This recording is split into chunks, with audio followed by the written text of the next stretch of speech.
저는 2026학년도 유치원 임용고시 합격 사례 발표를 하게 된 서울 합격생입니다.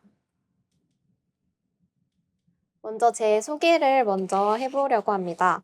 저는 2023년에는 허수로 민쌤 연팩 인강을 결제했는데 개강론이랑 문풀 강의만 들었던 것 같아요. 그리고 심지어 기출 강의도 다 듣지 못했습니다. 이때 강의만 듣고 따로 공부는 하지 않았던 것 같습니다. 그리고 2024학년도와 2024년과 2025년에는 직강으로 민쌤 연팩을 수강하게 되었고요. 운 좋게 서울의 1차를 커트라인으로 합격하게 되었고, 민쌤 2차 지도를 받으면서 최종 합격까지 할 수 있게 되었습니다. 제가 초수 때 떨어졌던 이유를 생각해 보았는데 가장 큰 이유로는 초수 합격생을 무조건 따라했다는 점입니다. 저도 초수이니까 저 사람처럼 그대로 내가 한다면 나도 합격할 수 있을 거야. 이런 생각 때문에 제가 그대로 따라하게 되었는데요. 근데 제가 떨어지고 생각해 보니까 사람마다 성향도 다르고 능력치 그리고 공부해 놓은 정도가 모두 다르기 때문에 자신에 맞는 방법을 찾는 게 매우 중요한 것 같습니다. 그래서 합격 수기를 한번 읽어보면서 본인과 비슷한 사람을 한번 찾아보고 그리고 그 사람의 공부 방법을 한번 시도해 보면서 나만의 방법을 만드시기를 추천드립니다.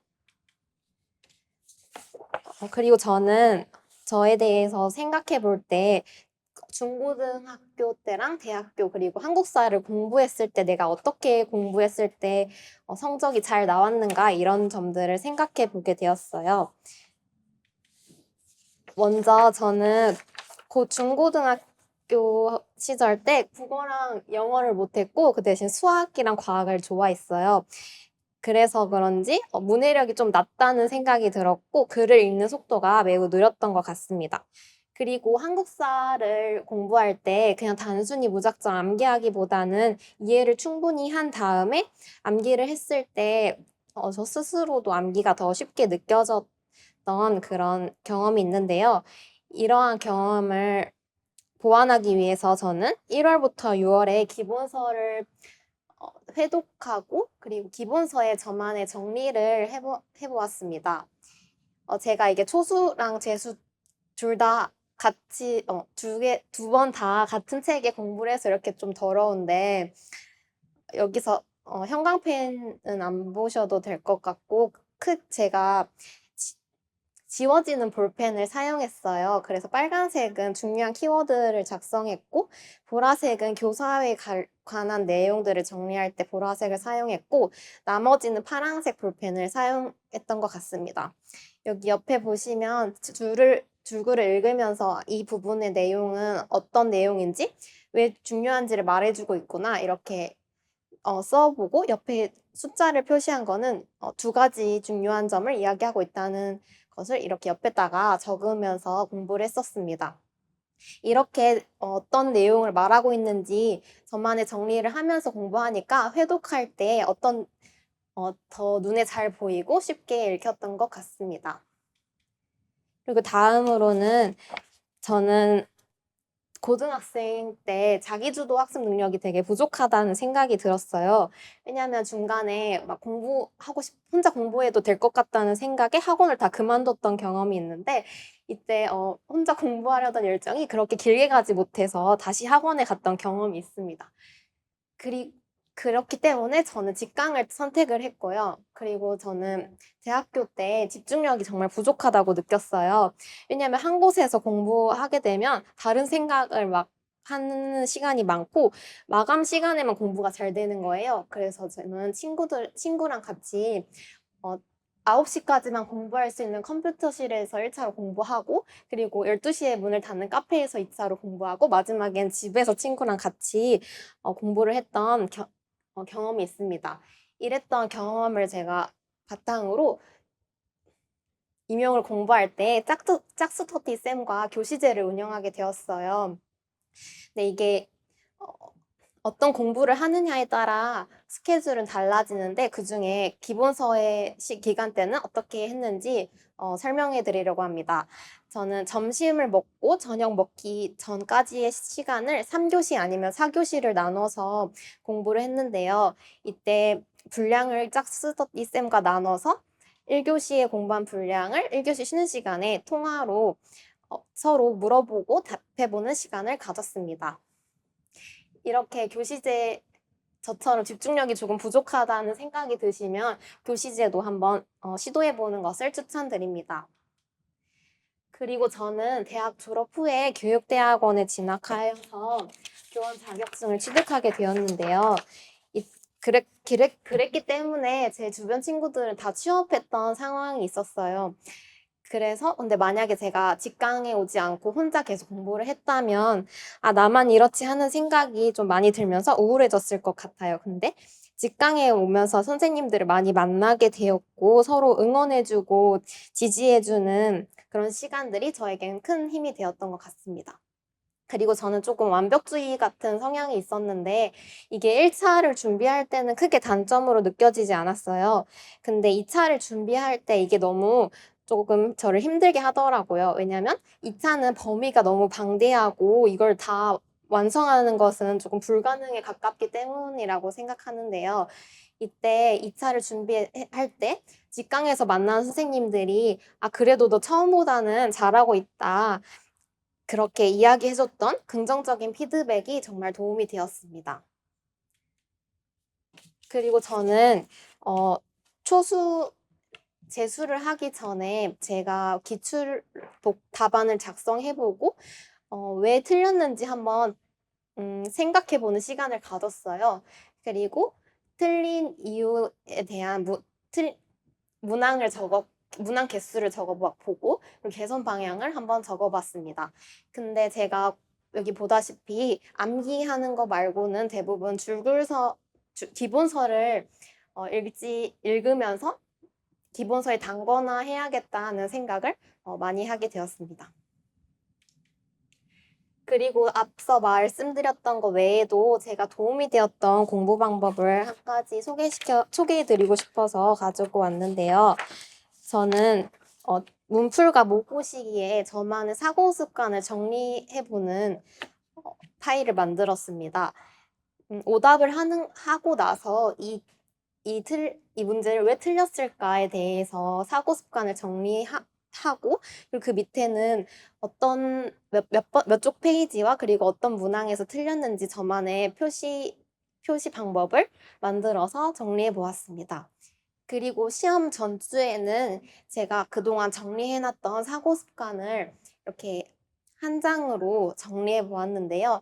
이렇게 정리하고 시험에 들어가기 전에 다시 한번 읽어보면서 이렇게 하지 않아야겠다. 이렇게 다짐하는 시간을 가졌던 점이 도움이 되었던 것 같습니다.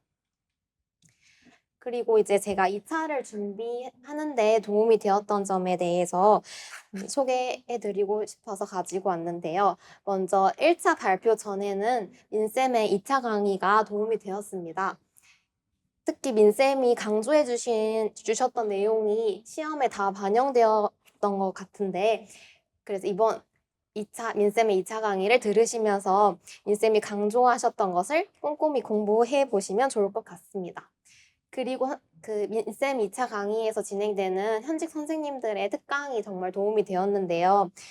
특히 제가 디지털 교육 특강을 해주셨던 선생님의 강의가 정말 인상이 깊었었는데 이것이 실제 시험에 큰 도움이 되었던 것 같습니다. 그리고 제가 오프라인 스터디를 운영했었는데 이때 제가 도움이 되었던 점은 면접 준비를 처음에는 기출을 연도별로 학습을 했었어요. 근데 이제 후반에는 기출을 다 풀어서 주제별로 했었는데 이때 장학 자료와 보고서를 다양하게 주제별로 공부해봤던 이 시간들이 도움이 되었던 것 같습니다. 그리고 오프라인 스터디를 하면서 제가 처음에는 타이핑으로 대본을 작성했었는데요. 이때 스터디원 선생님께서 우리가 시험을 보러 갈 때는 타이핑을 하지 않고 직접 손으로 쓰기 때문에 공책에 손으로 써볼 것을 조언해 주셨어요. 근데 이 점이 저에게는 큰 도움이 되었던 것 같습니다. 그리고 1차 합격하고 나서 저에게 도움이 되었던 점을 소개해 드리려고 합니다. 먼저 민쌤의 2차 지도가 정말 도움이 되었는데요. 실제 시험 상황을 경험할 수 있다는 점이 정말 큰 도움이 되었습니다. 그리고 민쌤께서 연결해 주신 멘토링도 가장 크게 도움이 되었던 것 같은데, 이때 멘토 선생님의 피드백 그리고 응원과 격려로 많이 성장할 수 있었던 것 같습니다. 그리고 메인 스터디는 제가 짝 스터디를 하게 되었고요. 그 외에 저는 즉답형이 너무 어려워서 전화 스터디를 하게 되었는데, 첫 번째로 오전에는 다른 지역 선생님과 같이 2세트를 진행했고, 그리고 자기 전에는 같은 지역 선생님과 1세트를 전화로 진행하게 되었는데, 이게 큰 도움이 되었던 것 같습니다. 그리고 다음은 제가 2차를 준비하면서 도대체 다른 선생님들은 어떻게 구상을 쓰시는지 되게 궁금했던 경험이 있어서 제 구상지를 한번 가지고 와봤습니다. 저는 A4 용지를 절반을 접어서 한쪽에만 구상을 했고요. 맨 위에는 목표를 적었고, 그 다음은 도입, 그 다음은 전개 부분을 적었고, 마지막엔 마무리 부분을 적었습니다. 다음은 제가 2차를 준비하면서 커트라인으로 붙었기 때문에 초반에 슬럼프가 찾아왔었어요. 근데 이것을 이겨낼 수 있었던 생각들을 공유해 보려고 합니다.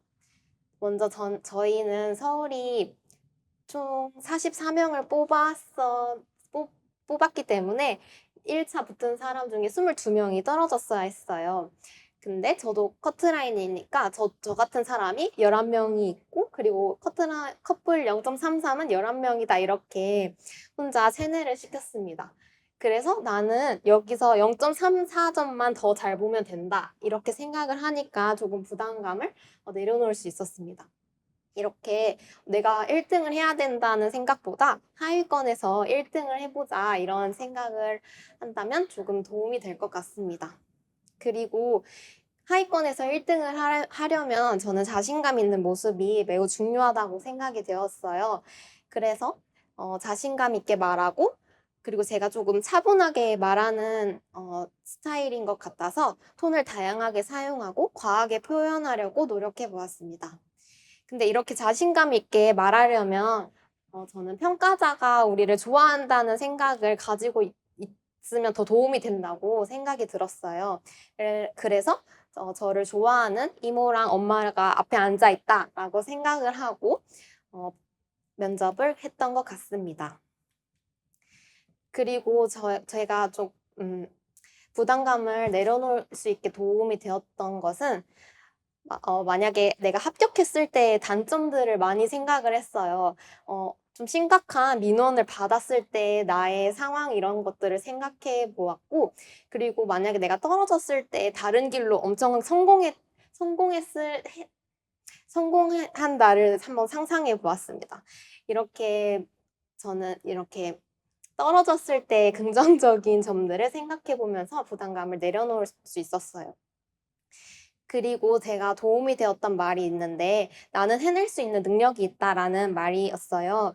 이거는 제가 1차를 같이 준비했던 짝스터디 선생님께서 이야기해 주셨던 말인데, 너무 도움이 되어서 공유해보고 싶어서 가지고 왔습니다. 제가 1차를 준비할 때는 포기하지 말자라는 말을 항상 생각하면서 공부를 했었는데, 2차를 할 때는 그게 정말 도움이 안 되더라고요.